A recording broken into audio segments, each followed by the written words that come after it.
Okay, so does that mean we're live? It looks like we are. How will I know if I'm live on Facebook? I just have to trust you, right? I trust you. It says live in the corner. I guarantee you're live. All right. Okay. Just so curious. I've never done this before.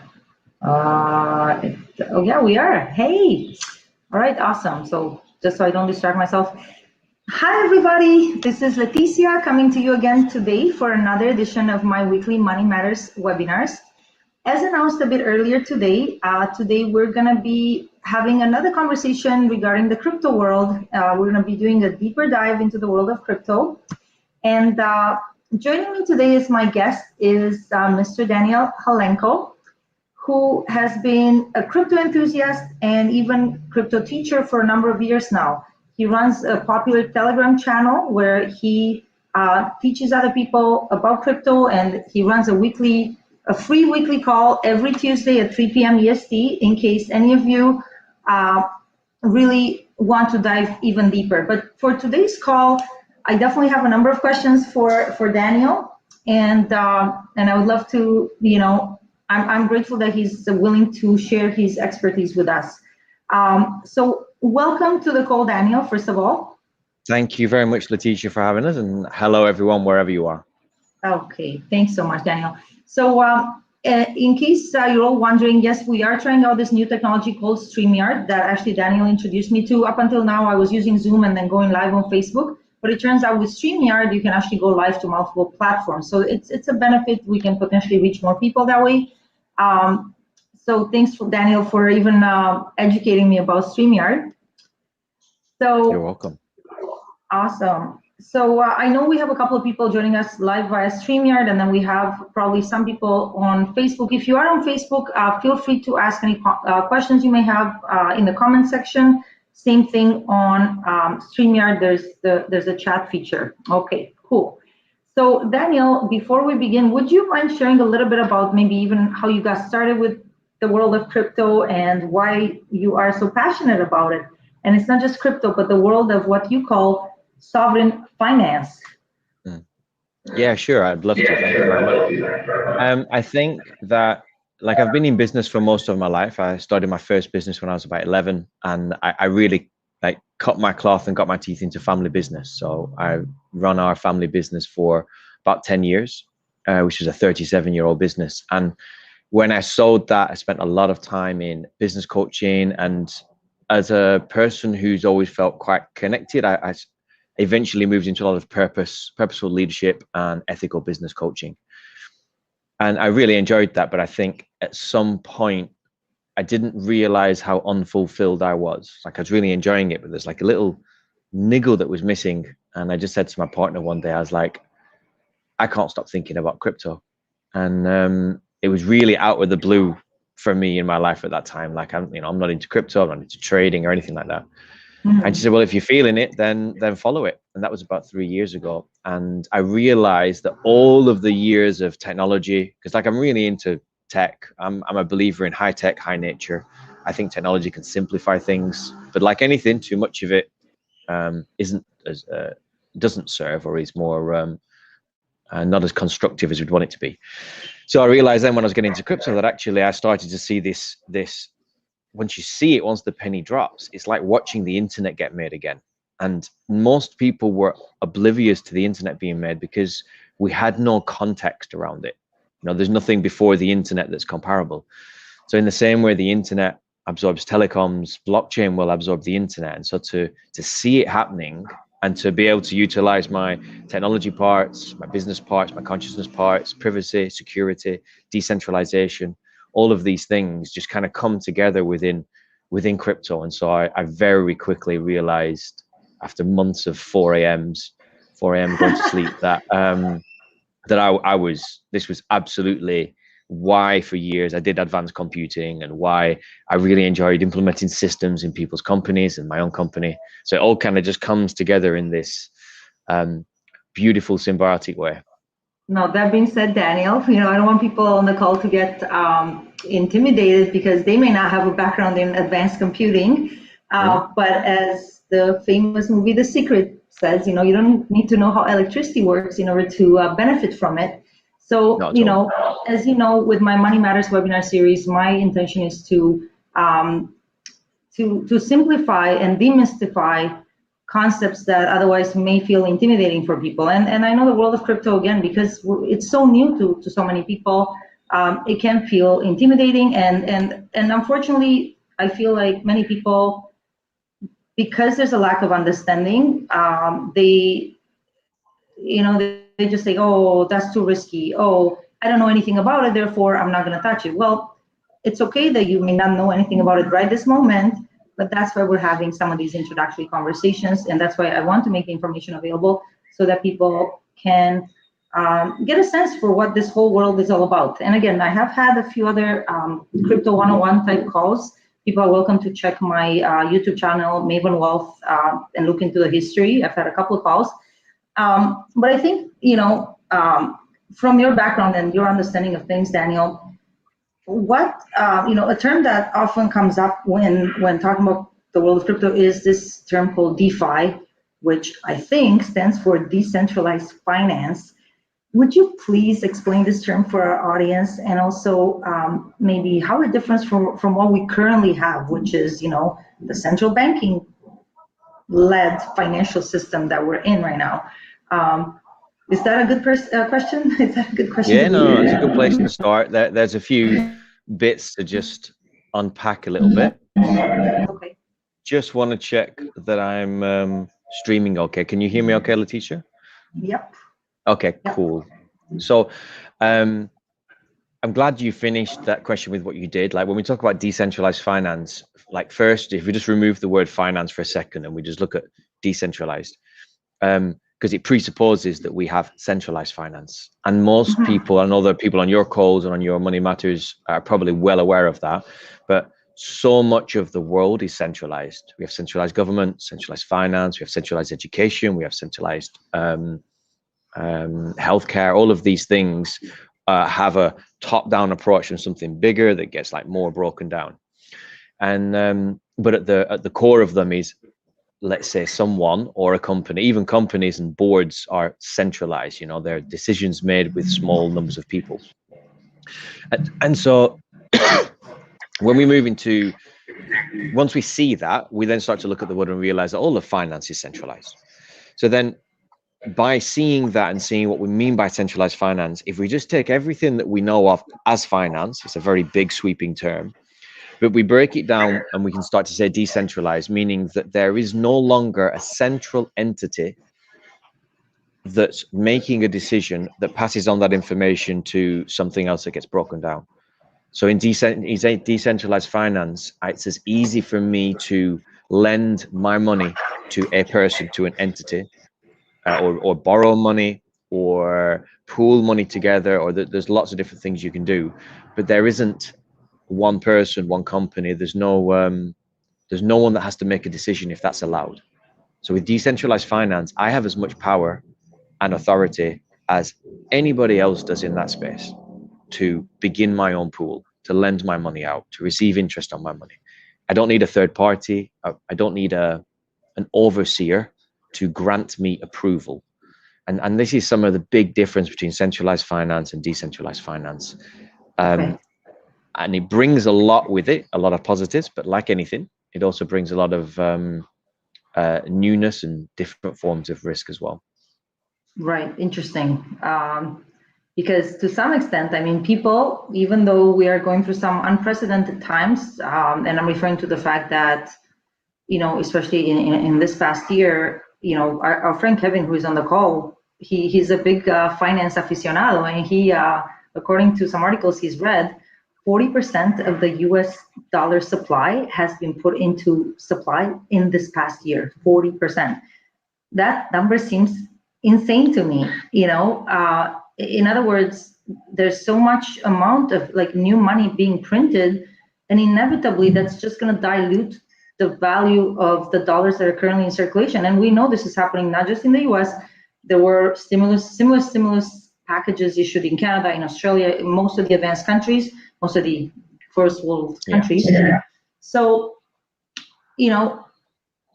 contrast that to what we have in the crypto world. Like, and I know the crypto world, I know most people think of crypto as a Bitcoin first, and then, maybe this is a good time to introduce the term altcoins. If, because my understanding of altcoins is like whatever is not Bitcoin, but, yeah, and like there's so much to unpack, I know. So I think, first of all, like we just need to understand size. Like, so the whole crypto market is a $1.5 trillion market, which in the world of finance is actually not much at all. I'll see if I can find, whilst we're on the call, there's a beautiful chart that just uses squares. Each square represents $1 billion, and it goes through all the different markets: gold, silver, derivatives, property, all of these different markets. And compared to pretty much every other market that we have from an asset class, like crypto's so small. And Heidi, is that noise coming from the back of me, or is that coming from the t-shirt? We're good? I don't hear any noise. Okay, it might be me. We do have, fortunately, in Player.com, we do have a lot of work going on, so there's nothing I can do about that, unfortunately. I hope it's not too bad. It's fine, Daniel. You're fine. Cool. So Bitcoin just reached $1 trillion. So that's one coin. So let's say 66%, 2/3 of the whole crypto market is Bitcoin alone. And when something hits $1 trillion, that psychologically has an impact on how people see it and feel about it, and certainly how institutions view it. I think one of the key differences is when we look at, and this comes down to like why people believe in Bitcoin and what makes it so different, is that it has a fixed and finite supply. And you've probably talked about this on some of your other calls, I know. We did, but it's worth reviewing for especially people who are new to the conversation. It really is now. Like when a country prints money, and I still think there's levels of penny dropping. Like, I don't know if that's too much of a British term, but like first you're like, yeah, I get it. And then at some point you really get it, that every time we print money, well, we're not printing money, we're printing currency. We definitely want to separate money and currency. Yeah. Every time we print currency, we reduce that purchasing power. So there's 40% more US dollars in circulation than a year ago. Like 40%. Like you can't grasp that. And so that means now that every time we're spending money, there'll be a catch up for inflation, for how much we have to spend to buy something. But with Bitcoin, there's 21 million. We've only mined 18. We've lost 3 million for the people that just can't access them, and wallets, and lost their keys. We've lost 3 million. So I see. Got it. Yeah. Okay. Yeah. So there's 21 in total. Yeah. We've only mined 18. Okay. We've of the 18 million mined, about 3 million are, we call it in lost wallets, where people can't access them. So the 18 goes down to 15. And that's all we have. That's all that's available today to work with. And of that 15, only about 2 million is actually on an exchange where we're trading it. The other 13 million is literally stored, just like, imagine all the people that have gold in a safe. You can't buy that gold. But there's some people that take their gold to the market and are saying, hey, I'm willing to sell my gold. And someone's like, oh, I'll buy your gold. So there's only about 2, I mean, it might have changed recently. It was 2.1 last time I looked. 2.1 million Bitcoin are on exchanges that are moving. And so this whole supply is so fixed, and we don't appreciate fixed until we see not fixed, like money printing. And then when we can see the money printing, and then we see fixed, and you have this comparable, only then can you really start to appreciate what the word like finite really means, and what that means long term for an economy.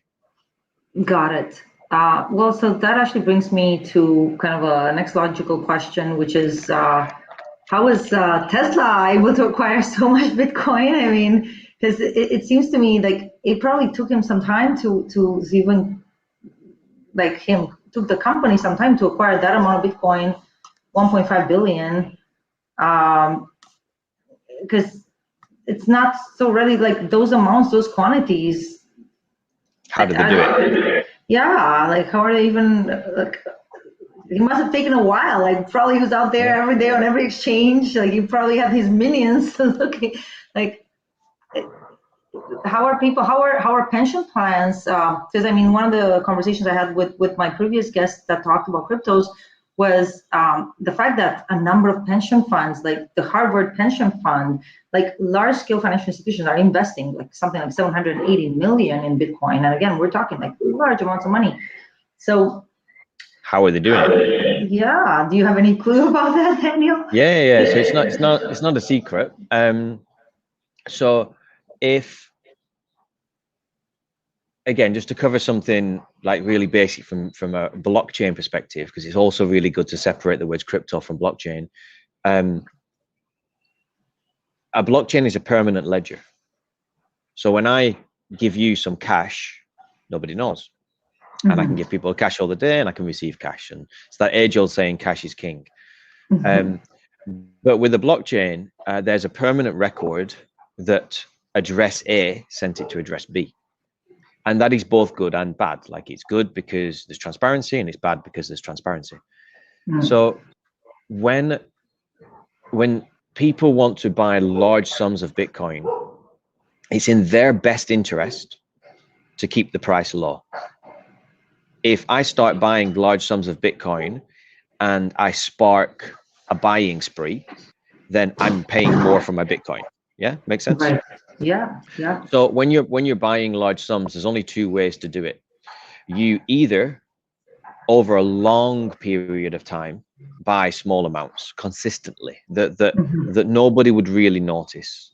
And you'd buy those from exchanges, but if you're going to be taking a lot, then that would have a big impact on an exchange. The other way is something called OTC, which is over the counter. And over the counter is a bit like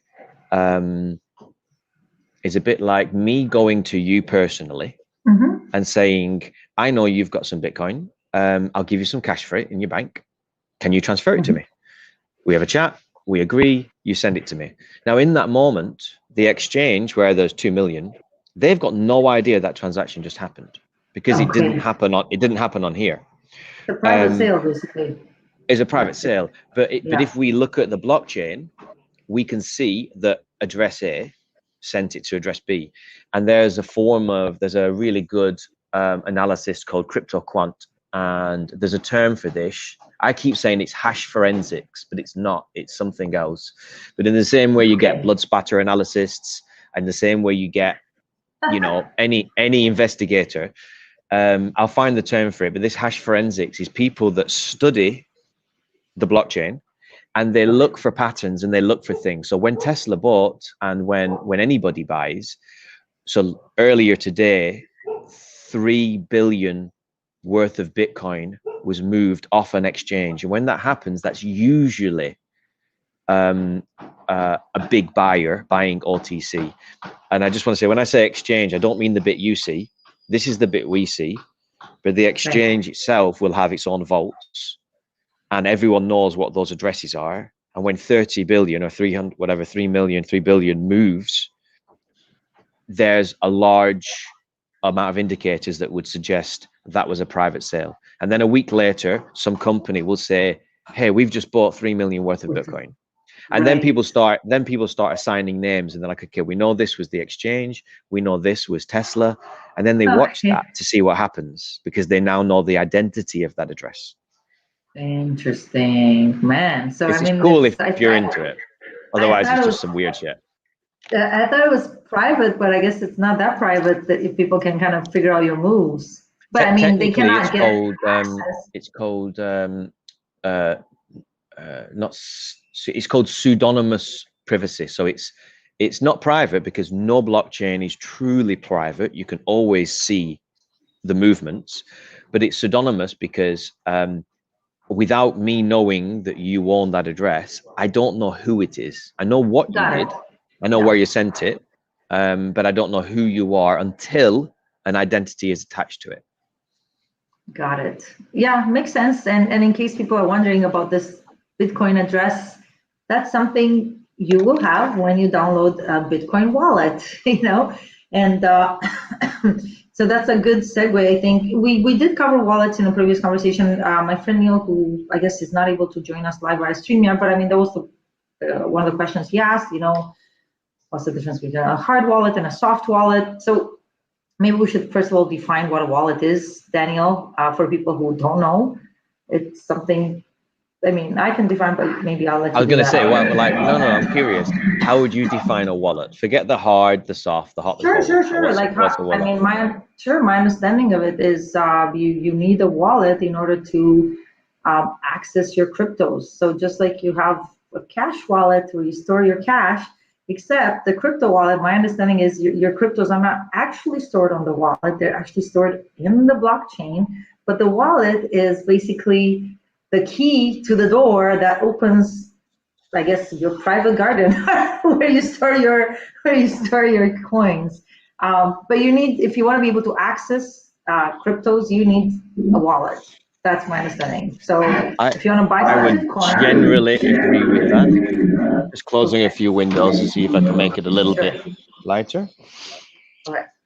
So yeah, so if you think about it like this, like I usually say to people that email, the internet is not email, but email is part of the internet. Wine is an alcohol, but all alcohol is not wine. So we have the internet, and then we have applications of the internet, and we have blockchain, and we have applications of blockchain. So when we think about a wallet, if we were to use an analogy, is like your emails.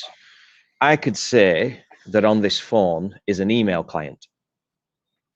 But if someone was to say, okay, so you know, I don't, they're in this thing we call the cloud. Yeah. Okay. Probably because I picked my phone up. Okay. Let's see if it gets any better. Let's give it a second. Are we back up? Yeah. You're saying so there's a blockchain, and then there are applications of the blockchain, and the wallet is. Would you say a wallet is an app? Okay. If we use an analogy, so what I was saying is that if I pick up my phone, I would say to you, I have an email client on this phone, and it's got my emails in it. Sorry, and I see my emails. But then if you said to me, oh, so your emails are on your phone, I would say, no, my emails are in the cloud.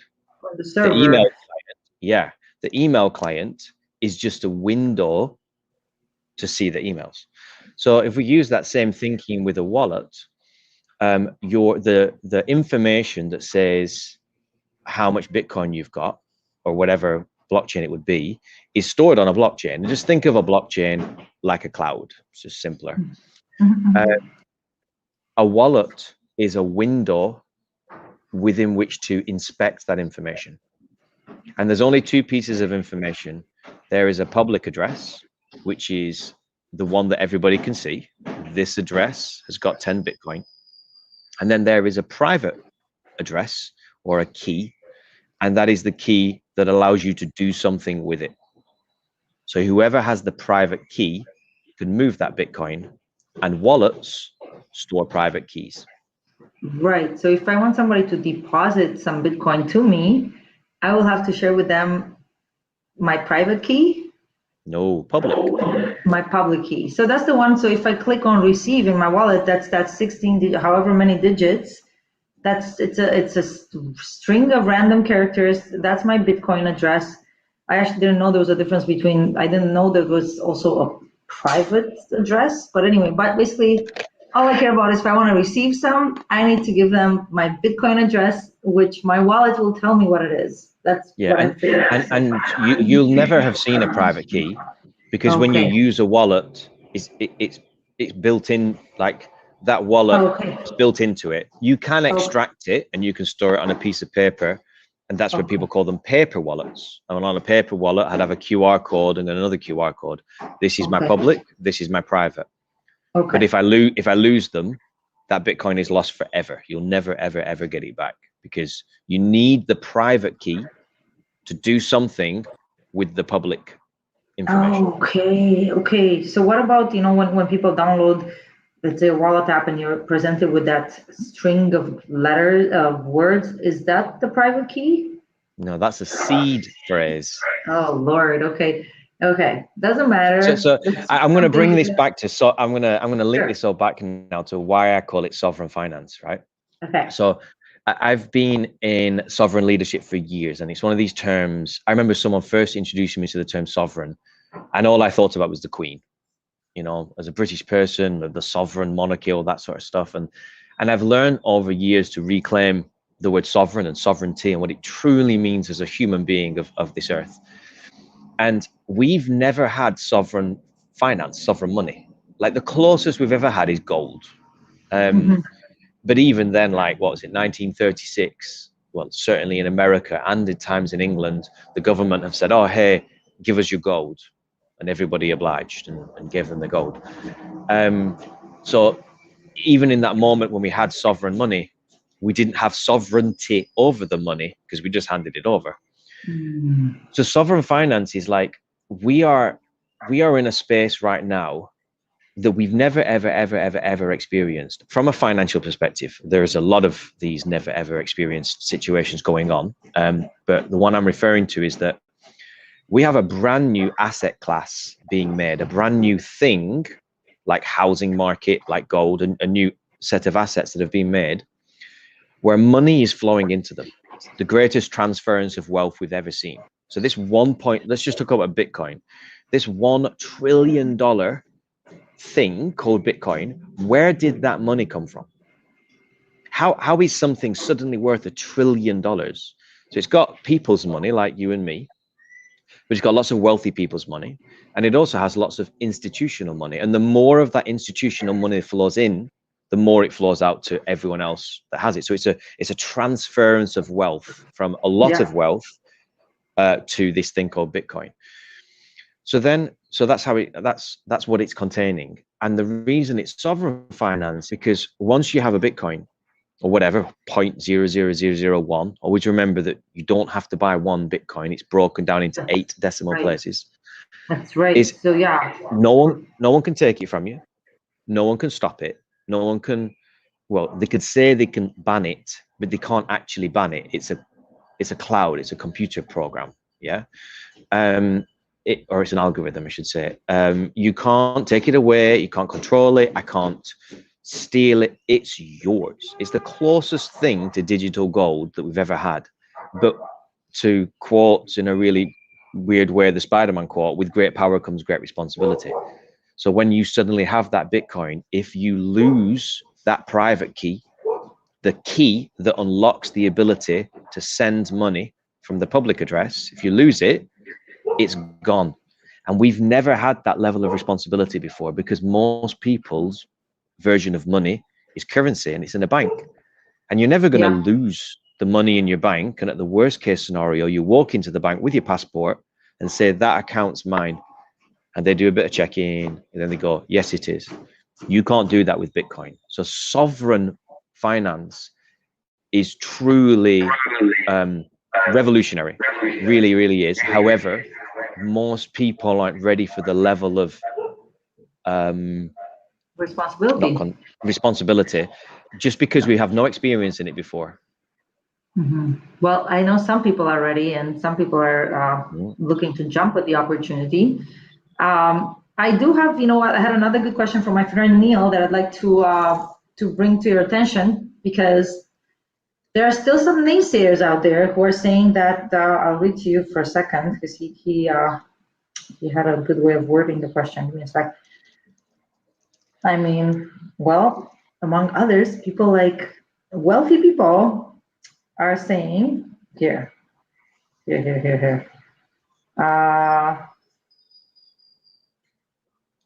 Okay.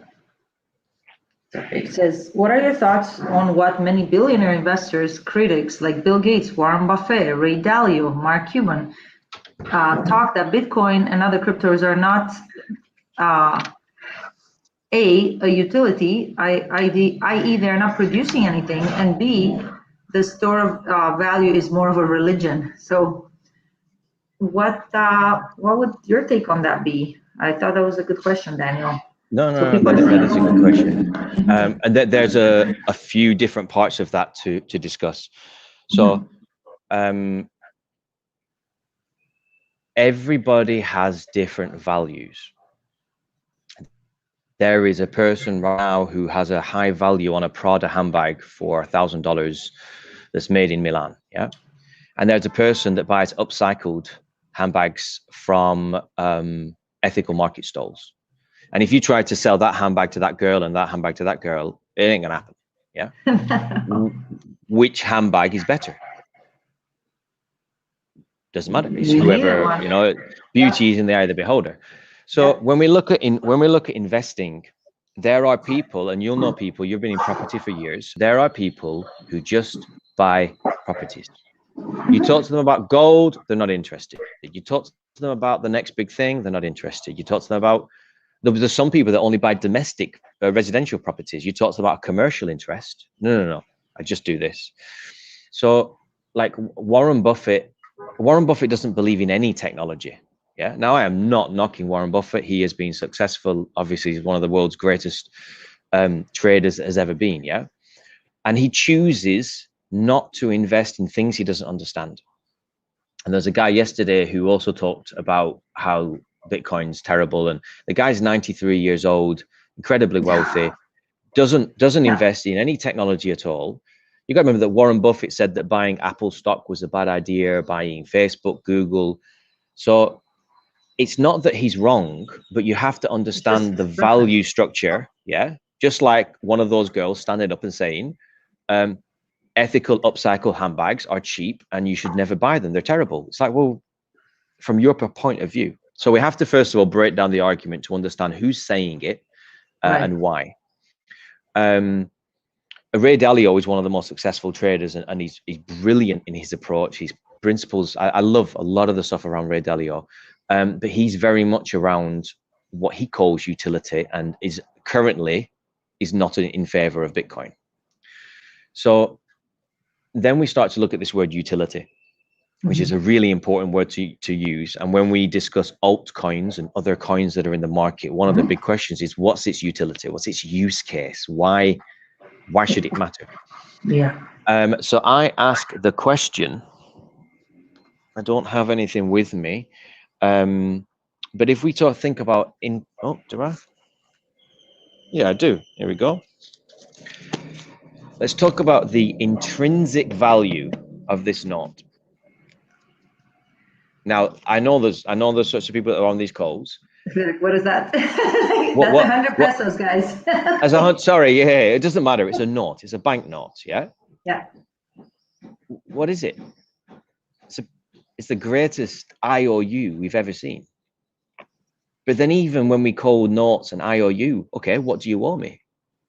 I go to the bank, okay, it says, like in England, it says, I promise to pay the bearer on demand £20. Like, promise to pay me what? When we moved away from a gold-backed currency, it becomes a fiat currency. That's the definition, is when a currency is only backed by the government's promise.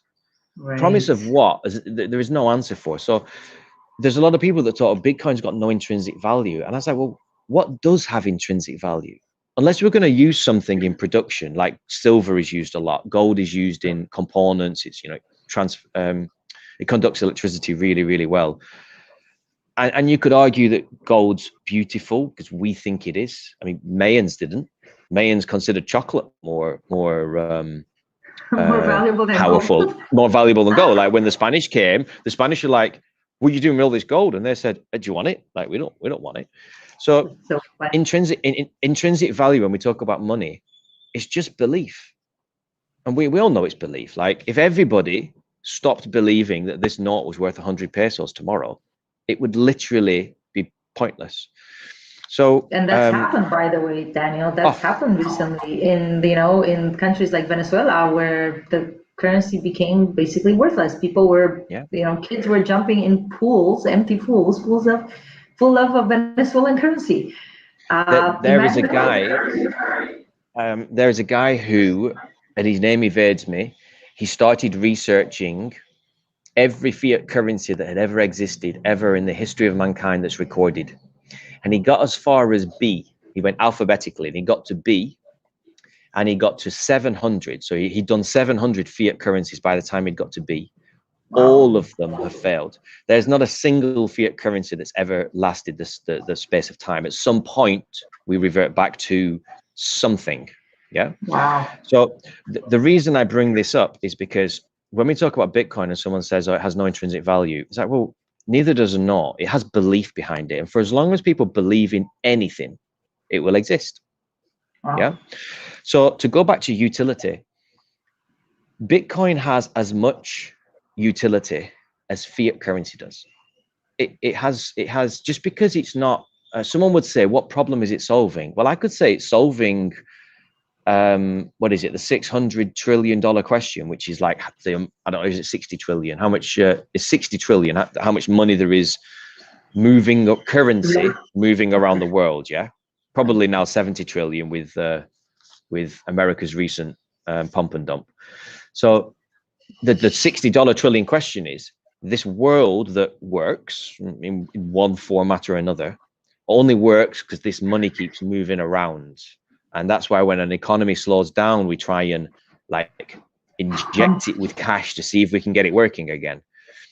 So the $60 trillion question is, how do we move from this, which is based on nothing, to something else that can't be manipulated as well? And I'm not saying that Bitcoin is the answer for that, but as people believe less in this system, they automatically start to believe in other systems. And at the minute, the main two other systems are metals and Bitcoin, because the housing market is tied to fiat. If the pound collapsed tomorrow, so would the housing market, and the value of that house, its worth would change substantially.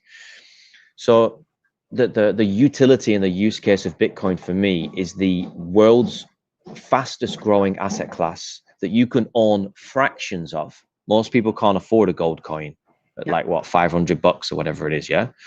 I think one Satoshi, as it's called, is something like 30 cents. So everybody has the capability to be able to buy it. And that's the use case that we're looking at. There's other use cases of Bitcoin. It can absolutely be used as a form of payment. I spend Bitcoin every day. Well, not every day, but like I can quite comfortably spend Bitcoin in a few different ways. And there's people that take Bitcoin. There's more adoption. There's more Visa card and MasterCard are now taking, you can spend and receive in cryptocurrencies. You've got PayPal. So when we talk about use case, it might not have the same adoption as fiat currency, but it is moving at a rapid pace towards that same end goal. Yeah, I love it. And again, speaking of utility, I mean, and I think I addressed this with one of my previous guests on crypto. Some people are saying, well, Bitcoin is too slow. Like, to transfer Bitcoin to somebody else, it's not an instant payment. It takes a certain amount of time. And I think that's the use case for some of these, what have come to be known as altcoins, that they have, I guess, faster algorithms, and they can be like, that's one of the, so maybe talk a little bit about the world of altcoins, because everybody's heard of Bitcoin, and some people have heard of Ethereum, which is another big one. Okay, but what about, I mean, can you comment a little bit on some of the other coins that are out there? Is every coin other than Bitcoin an altcoin? Did I get that right, or am I wrong on that? Because I kind of forget. Okay, so I've just, do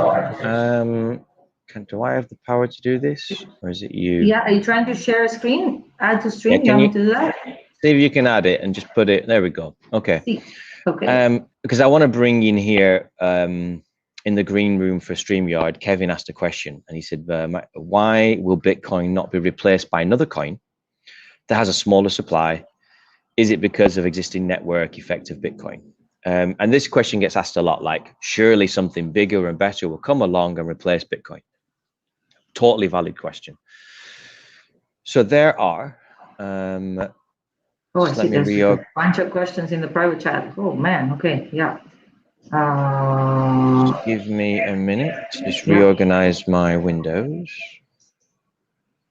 Okay. Oh, okay. Yeah, there's been some questions. Okay, so there are, if you look at the top here, there are 6,000. Can you see my mouse? Yeah, there are 6,275 coins listed on this site called CoinGecko. There's probably more because a lot of the tiny coins people just don't list them. But there's 6,000, just over 6,000 that are at least worth listing for some reason. That's a lot. Yeah. The definition of an altcoin is anything other than this one here. Okay. So if it's not Bitcoin, it's an altcoin, which when you think about it, that means 6,274 coins are considered an altcoin. That's a very big term. So it's important that when we're saying the word altcoin, it has different meanings to different people, but the original definition is an alternative to Bitcoin. Okay. But that was long before we had 6,000 coins.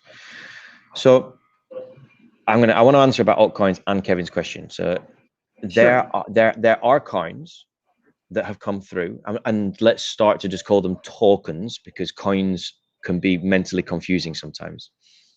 There are definitely tokens and cryptocurrencies and crypto projects that have come through that are substantially faster than Bitcoin, substantially cheaper than Bitcoin, and can scale much quicker. What that means is that there's Bitcoin is anywhere from like 1 to 3 transactions a second. Okay. Ethereum at the minute is like about 15 to 30 transactions a second. And there are coins out there right now that can do anywhere up to 100,000 transactions a second. So the question would be, if you want to use something that's got 3 transactions a second or 100,000, you're going to go for 100,000 because as more and more people use it, it's going to remain fast and the price will stay low for using it. So there are definitely coins that have come through, tokens, cryptocurrency projects that are faster and cheaper and everything. So then why is Bitcoin the odd one out? Nobody owns Bitcoin. There isn't a boss. There isn't a company. You can't point a finger at it. You can't stop it. You know, it doesn't have a computer somewhere that's running it. And if you turn the computer off, it stops. It's a community coin started as an alternative to traditional currency. It's run by literally tens of thousands of computers around the planet.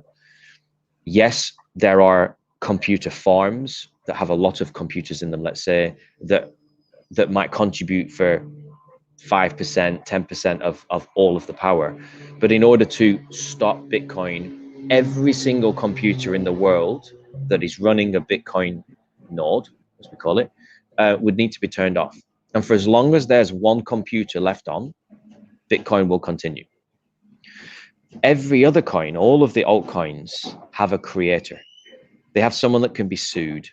They have governments that can say, you can't work in my country, and if you do, I'll take you to court. So obviously they wouldn't do it.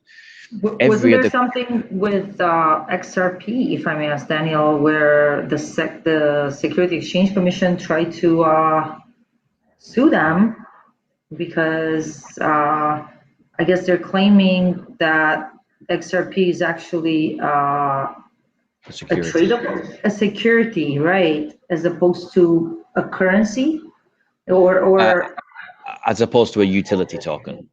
Okay. Yes, and that's still ongoing. In my opinion, it's going to be blown out of the water really soon. I think it's called the Howey test, and the Howey test is 5 points that a government will look at to determine if something's a security.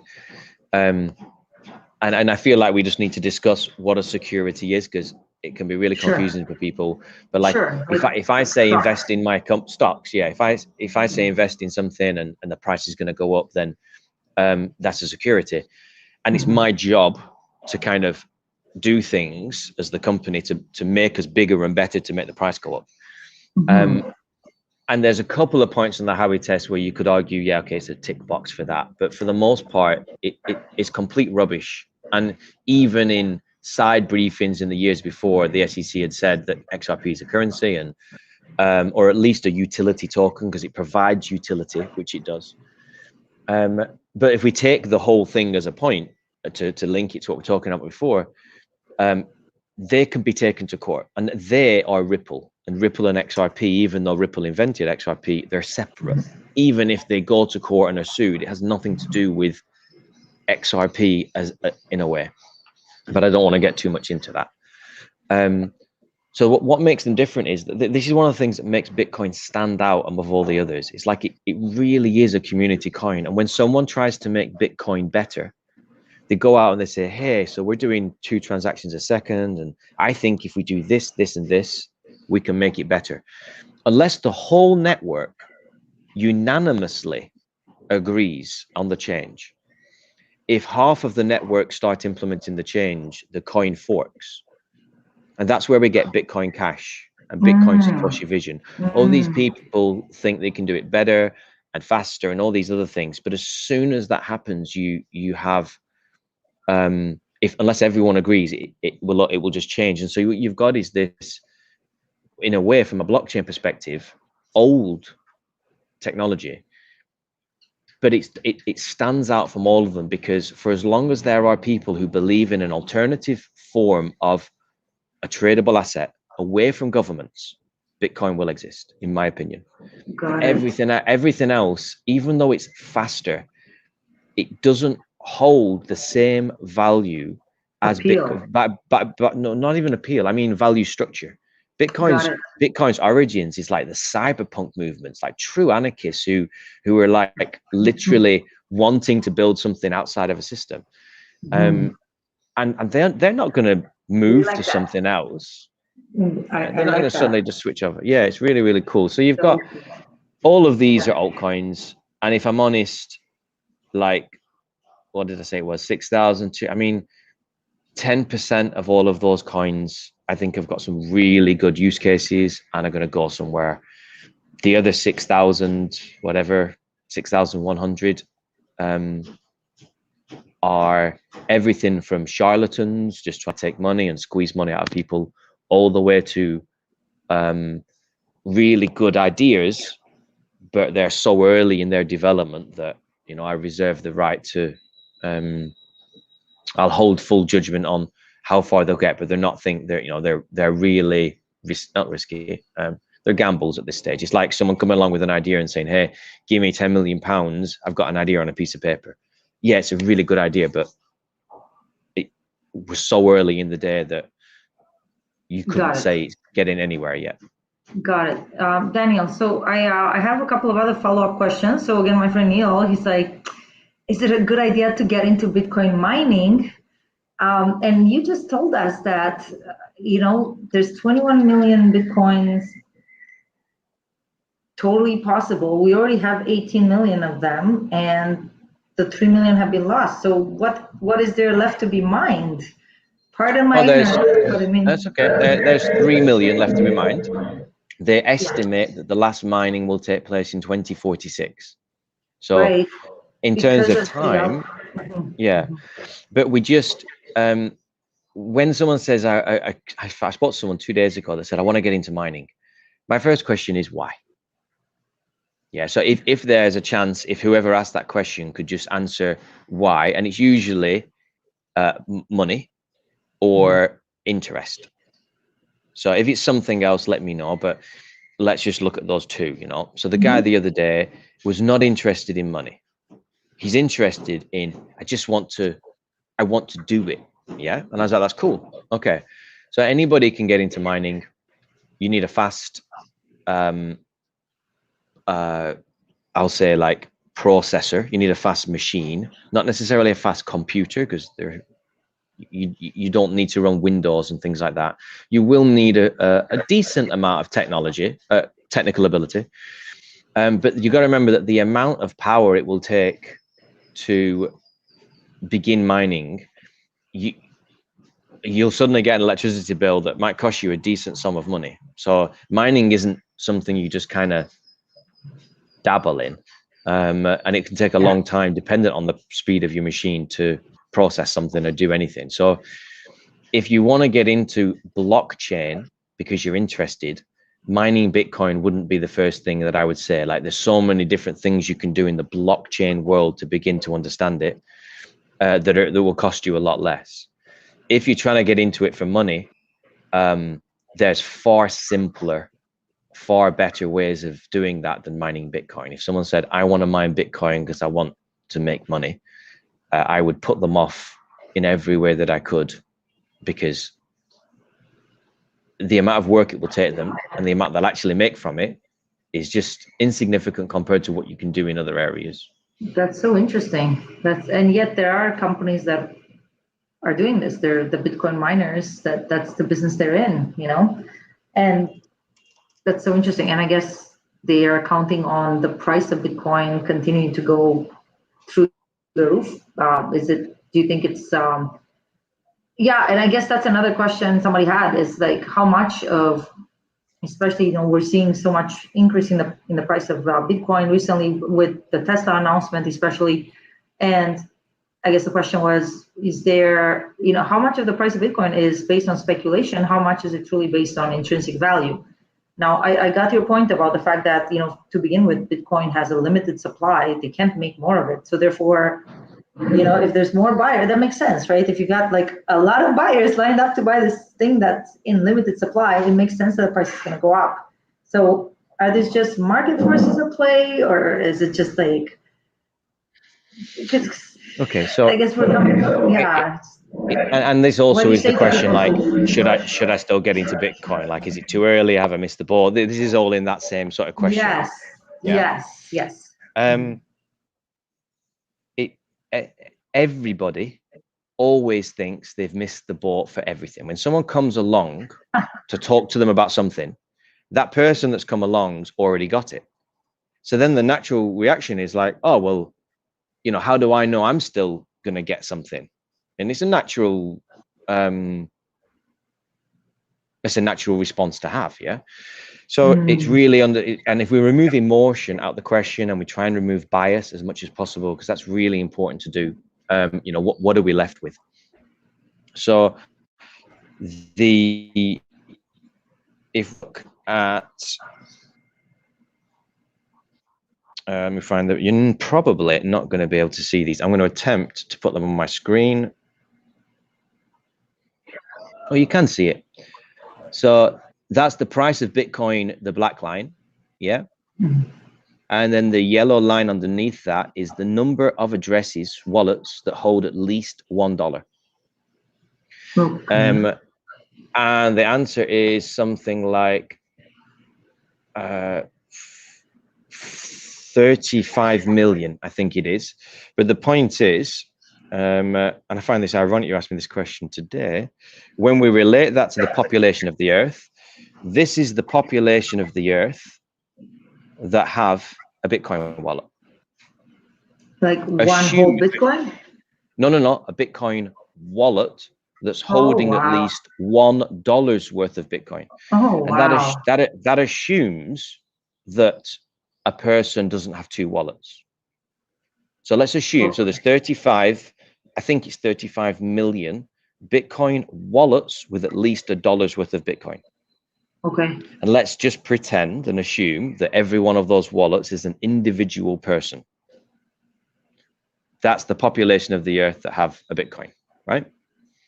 So in terms of adoption, when we look at standard adoption curves, this is a standard adoption curve. Is that forward or backwards? Can you read that?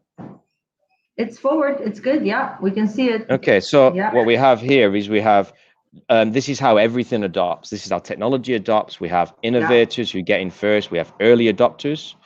Then there's something that they call the chasm, where there's a bit of a gap. And then here we get in all the brands, and then everyone gets into it. And then these are the keeping up with the Joneses. And then these are the people that find out about Bluetooth today. Yeah. So when we look at adoption, innovators is at 2.5%. Wow. So we're at 0.46. At best, you could say, some people at best, you could say we're just entering into early adopters. And the reason we might say that is because the noise we're seeing now around JP Morgan, around BNY Mellon, BlackRock, big financial names that are positioning themselves to buy Bitcoin or moving into it. But we've only have Michael Saylor from MicroStrategy and Tesla as big name companies that are buying Bitcoin. So really, there's noise that Apple might buy next, and there's a few other things, but we're waiting for the windfall to occur. So we're in this really early stage.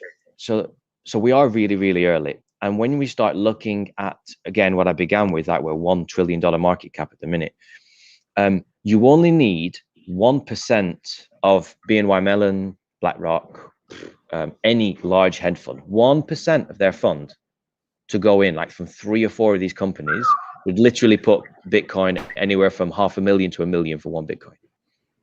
Like, I mean, like that. Yeah. Because the 1% of these guys' funds, if you have a $6 trillion fund, which is what BlackRock have, I'm not doing the calculation, but whatever 1% is of 6 trillion is substantially more than,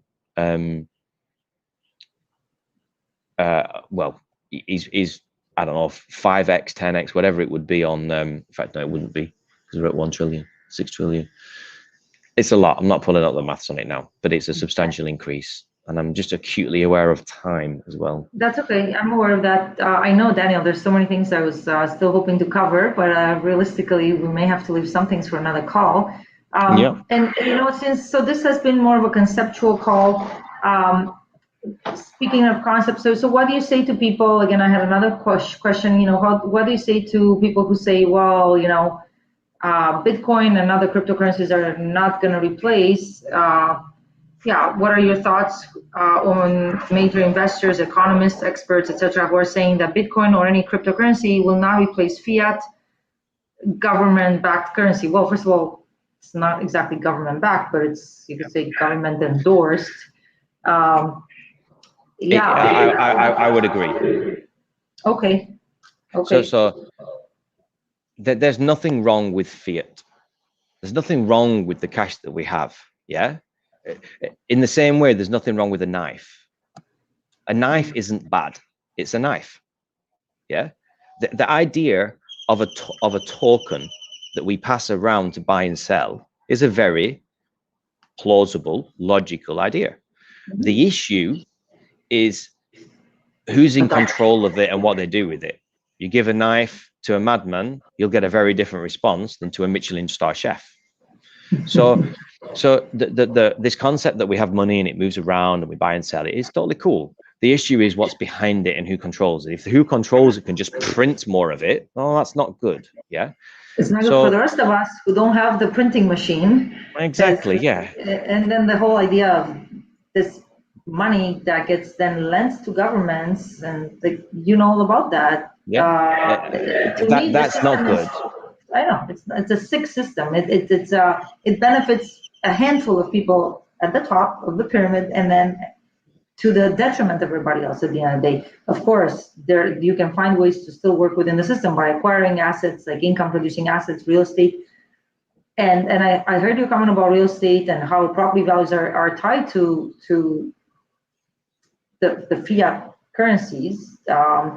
But I think when it comes to income-producing real estate, so people who are buying it for cash flow reasons, you could as well start asking for people to pay you your rent in Bitcoin if you wanted to, right? Like you could, you're the boss. So I think there's things you can do within the system to move forward. But again, since we don't exercise control of that system, whereas here I feel like with Bitcoin. Exactly.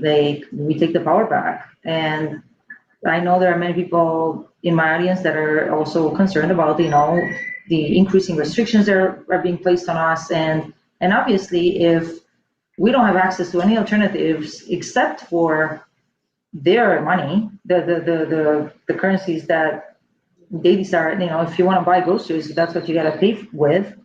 Like to me, the idea of having a parallel system that is not controlled by these handful of entities is very appealing, you know, because I can just transfer money to you and you can transfer to my wallet and I can transfer to your wallet to the extent that we have some crypto, you know, and we decide what the value is. It's like, well, you know, I'll pay you this much for these groceries. You know, and I get that some people, yeah, sorry, go ahead. I was going to say, so, but none of this is going to, at least short term, like, and I'm a very long term thinker in things, but short term, it's not going to suddenly replace fiat, because for as much as we like or laud or anything, like, you want to cause as minimal disruption as you can to a society whilst also creating as much innovation as possible and moving forward. And they're at juxtaposition with each other. They really are, because like real groundbreaking innovation often disrupts the status quo of what's norm. So in the same way, like I'm investing in some really massive energy companies that are creating the closest thing we could say to free energy, and have done so. And the Philippines is the first country to fully adopt this. The Philippines is going to be going completely clean in its energy production. And energy is a bad word at the minute, apart from like renewables. But imagine making energy for free with no pollution. Like just think about what we could do. We could desalinate water for people for nothing, whereas right now it costs a lot. But I speak to someone else and they're like, oh, we can get free energy from the earth and Tesla and all that sort of stuff, which is true. But the voltage of that energy is totally different from a computer. So if tomorrow a company came out with energy from the earth for free, that's great. But we can't turn on computers and TVs and cell phones and all of these things that make society.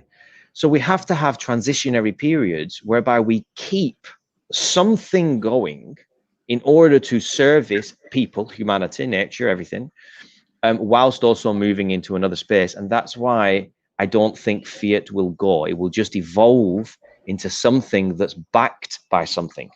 The tokens, wherever my note's gone, I've lost 100 pesos now. Wherever my note's gone, it's not worth anything anyway. It's a piece of paper. They'll still exist, but the thing behind it will change, because it has to change, because every fiat currency has never stood the test of time. So I think that's the transition. Will Bitcoin play a part in that? Maybe. And there's some people that are like, yeah, it will play a part, and there's some that think it won't. If you get more countries adopting it, Nigeria, 2 weeks ago, moved all of its reserve currency to Bitcoin, all of it, and is considering adopting Bitcoin as its form of payment to replace the, I forget the name of their currency. Yeah. Now, if more countries, especially developing countries, adopt that protocol, and all of a sudden Bitcoin moves to, right now it's at 1 trillion, and so asset people are looking at it. If it's moving up to the point where it is being used as a currency, then nothing stops more bigger governments taking it, linking it with gold and linking it with something else, grouping these together and saying fiat currency is now backed by these. So it's not to replace fiat, it's to bring value, intrinsic value that human beings determine. Gold, we place a value on that. It's just a metal. That's it. But human beings say it's got value behind it.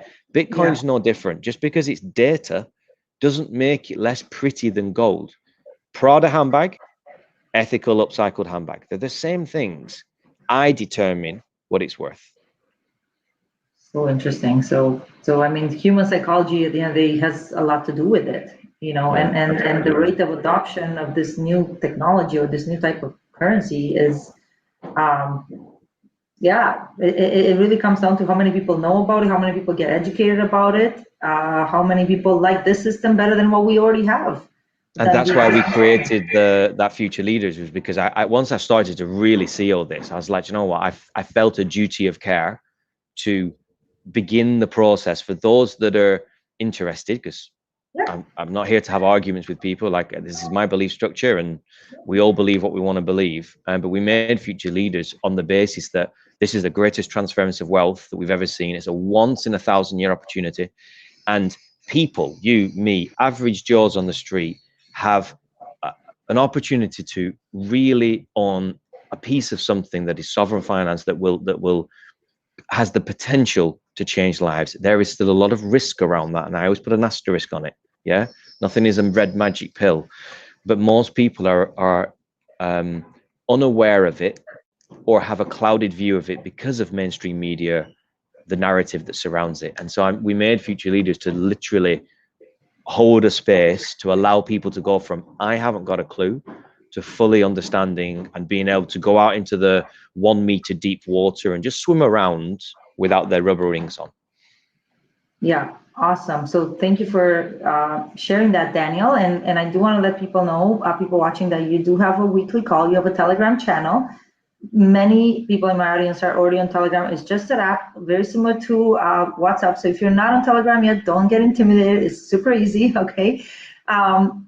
Daniel, perhaps in the chat, and I'm going to ask you for it later, well, the link to your Telegram channel, so that those who are watching and want to join and want to stay in the conversation are welcome to do so. And then Daniel and I also spoke about sometime in the near future organizing a separate call where those of you who are ready and interested and are really wanting to get started, you've heard enough, you're interested enough, you just need a little bit of hand-holding to get started. And listen, I know I've done other webinars on this, but I know myself, if I don't schedule a time with somebody, I often, I'll procrastinate. I'll be like, yeah, I'll do it later. Oh, yeah, I'm gonna watch that video later. If you schedule a time and you commit to it, and if there's like a small financial investment, because I'm gonna make it sure that it's something that like pretty much anybody can afford. I hope so anyway. Then I we'll talk about it, but it'll be, I promised you guys this before. I think for those of you who are ready, we're gonna have a separate call. It's gonna be maybe an hour and a half long, where you're gonna get handheld through the process of, acquiring your first wallet, going to an exchange, registering on an exchange, making sure, and it's going to be something that whether you're in Canada or the US or the UK, wherever you are watching this, it's going to be a process that can be replicated and where you're going to get that level of handholding. And if you need further support, we may have follow-up calls after that. Dan and I will talk about it to the extent that any of you are watching and are interested and you feel like, yeah, I want to do this, but again, I'm afraid to do it on my own. I feel like, and again, I know many of you are super amazing and bright and you've already done it on your own, but for those of you who need that additional support, we're going to make this available. We don't have a date yet, but I'm committing to this. So, and Daniel will hold me accountable. And in addition to that, again, Daniel has posted a link to his Telegram channel. I will also copy and paste that into the Facebook and YouTube comments. Is that okay with you, Daniel? That yes, posted publicly? Okay, fantastic. So amazing. So with that said, thanks everyone for joining us. Thanks, Daniel, for sharing your knowledge and your enthusiasm for this amazing world. Well, I'm becoming equally enthusiastic about the world of crypto and what it can offer. Bitcoin in particular, this alternative to the established system that I don't think has been good for most of humanity. So I think this is mucho mejor, a better system that we now have access to. So I'm a fan. I will continue educating myself, and to the extent that I can, I'll continue spreading the word, getting the word out. Thank you for doing what you do. And I will see you on next Tuesday's call. So yeah, every Tuesday at 3 p.m., Daniel is so gracious. He offers a free call for people who are part of his Telegram group. You're welcome to join and stay in the conversation. Thanks again, we're discussing tax next week. Oh, yeah, well. Sovereign finance and tax, if people are interested. Yeah, let me see if there are, okay, yeah. There were just a couple of comments, people saying thank you on Facebook. Awesome. So thank you very much, Letitia, for having me on as well, and for doing these calls. Like, it requires people like yourself, to just hold these space, to have these conversations, because they are really needed. They really are. So thank you very much for what you do. I'm honored. Thank you so much for that acknowledgement, Daniel, and thanks again, everybody, for joining us. We shall see you soon. Take care. Bye for now. Take care. Bye-bye.